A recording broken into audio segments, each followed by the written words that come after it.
Bom, gente, o objetivo dessa aula é a gente entender como construir o gráfico de uma função, tá? Bom, eu vou colocar uma sequência aqui de 3 vídeos com esse mesmo objetivo, tá? Porque é uma aula um pouco grande, essa aula de entender como a gente constrói o gráfico de uma função, tá? O tema dessa aula é gráfico de uma função. E depois a gente vai ver, né, como que a gente constrói de fato o gráfico da função. Mas aqui eu quero dar um exemplo e mostrar para vocês a importância de estudar gráfico de função, tá? É muito importante. Aí geralmente as pessoas têm aquela mania de falar que porque as coisas de matemática não é aplicável e blá blá blá, aquela frescuraiada, né? E aqui eu vou mostrar, né? Vou mostrar bem que é aplicável sim. Principalmente essa parte de gráfico aqui é bem aplicável. Então, ó, o objetivo da aula é entender como construir o gráfico de uma função. O tema, gráfico de uma função.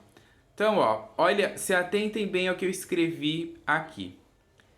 Gráficos é um tema de muita importância. Não só na matemática, mas em todas as ciências. Bom, por que isso, gente? Porque em todos os lugares que vocês for, qualquer livro aí, pelo menos assim, livro de ciências, né? De ciência em geral. Todo livro, muitos artigos até, todas essas coisas, sempre tem um gráfico, tá? Sempre tem um gráfico. Então, a gente não usa gráfico só na matemática, só na física, só na química, não. A gente usa gráfico na matemática, na física, na química, na biologia, em português, em geografia principalmente, em história também tem gráfico, em todas as matérias tem, você vai ver aí, se você abrir um livro aí de história agora e procurar, você vai ver que vai ter um monte de gráfico. Se você contar, você vai ver que vai ter muitos. Então, assim, é um tema relevante, é um tema importante, tá?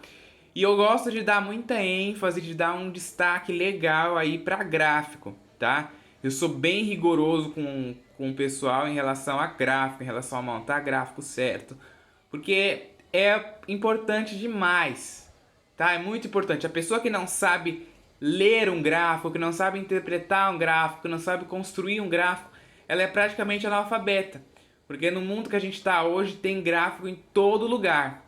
Ó, por exemplo, aí continuando o texto, ó, ao lermos uma revista ou um jornal, assistir um noticiário na televisão ou até mesmo em sites da internet, é possível observar diversos tipos de gráficos. Tá vendo? Então os gráficos eles estão presentes em tudo.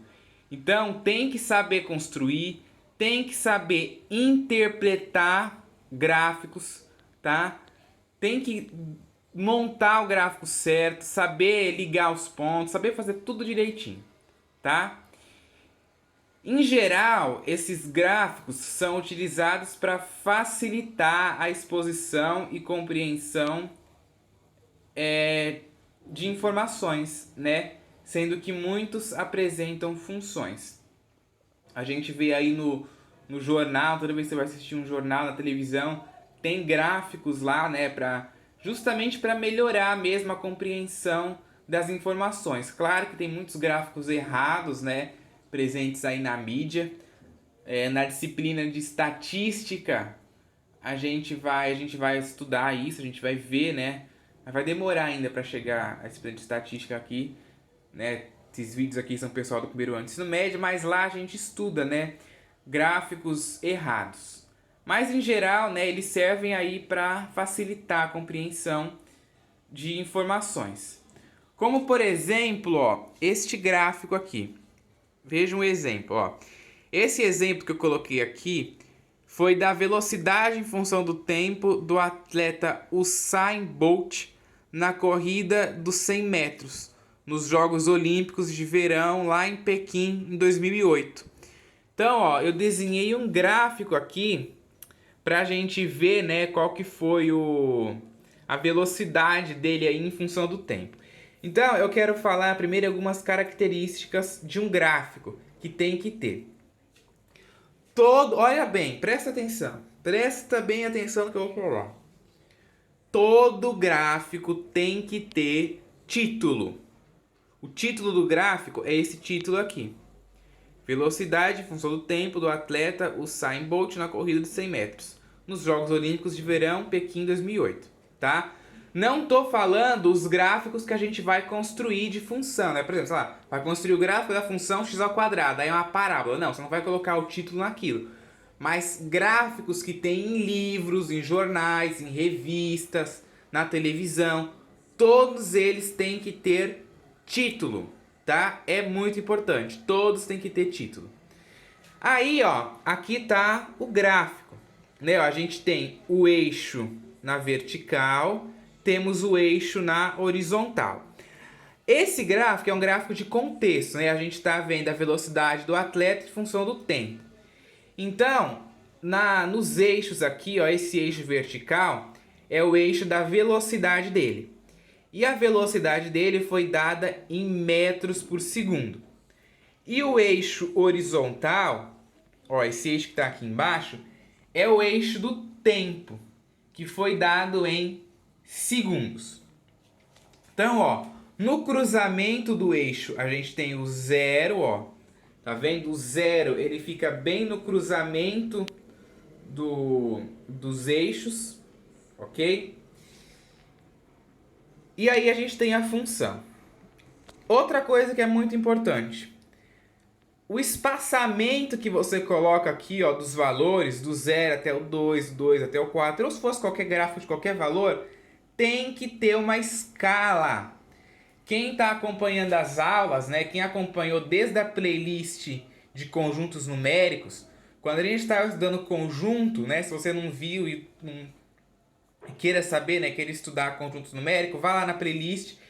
Lá naquela playlist, no conjunto dos números naturais, inteiros, racionais, todos eles a gente fez a representação dos números na reta numérica.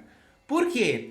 Porque você fazer a representação dos números naturais, dos números inteiros, dos números racionais na reta numérica te ajuda, te facilita muito quando você vai construir gráfico.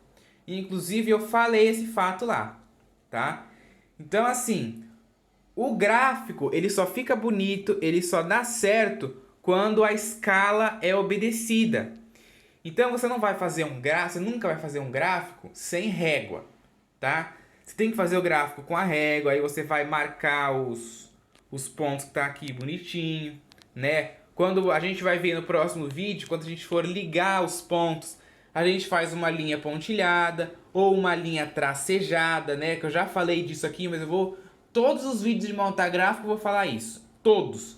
Porque em prova, né? Quando eu tô dando aula em escola, em prova, e a pessoa não fez o gráfico como eu falei, né? Não fez pontilhada aqui quando vai ligar o ponto, não fez tracejada, fez risco, fez com a escala errada, fez um gráfico feio, eu tiro pontos, tiro 10 décimos, tiro 1 décimo, 2 décimos, meio ponto até às vezes, 1 ponto, depende, tá? Eu sou bem rigoroso com gráfico, porque é muito importante a gente saber desenhar um gráfico decentemente, tá? Então, aqui a gente tinha o tempo, né? Ó, aqui embaixo o tempo em segundos que ele percorreu, ó. Em 2 segundos, como é que a gente sabe quanto que ele percorreu, ó? Em 2 segundos, a gente vem aqui, ó, e liga aqui. Ele percorreu entre 8 e 10 ali, uns 9 metros por segundo. Em 6 segundos, ó, você vem aqui e liga, né, ó. Percorreu próximo de 12 metros por segundo. E aqui mais próximo, né, ó, entre 1 segundo também, ó, você vem aqui, você liga e ele vai estar bem próximo. Deixa eu desenhar aqui em vermelho. Ó, você quer saber, por exemplo, aqui, vamos supor que aqui é 1 segundo. Aí você quer saber quanto que ele percorreu em 1 segundo? Você vem, ó, e liga até aparecer a reta, tá? E aí ele percorreu aqui entre 4 e 6. E por aí vai, tá? E por aí vai. Então aqui embaixo é o tempo e aqui a velocidade que ele percorreu.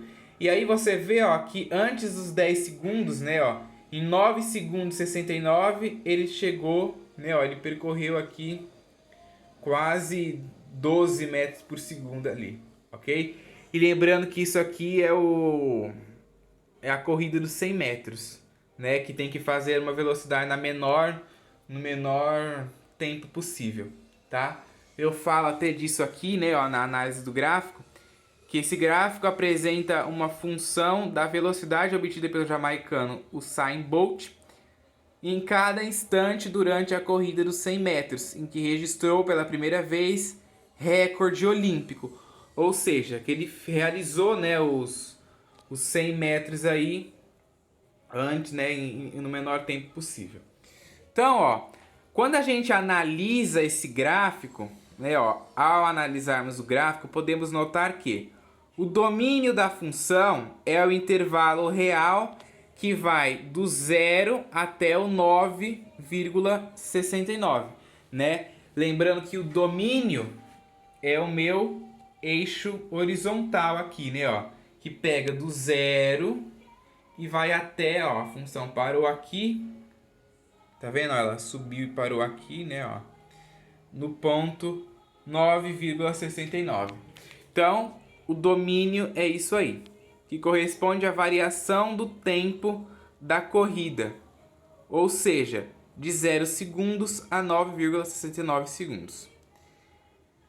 A curva é mais acentuada nos 4 segundos de prova. Ó, quando ele fez aqui 4 segundos, ó, a curva começou a ficar acentuada, tá vendo? Ó, esse canto aqui ficou mais acentuada.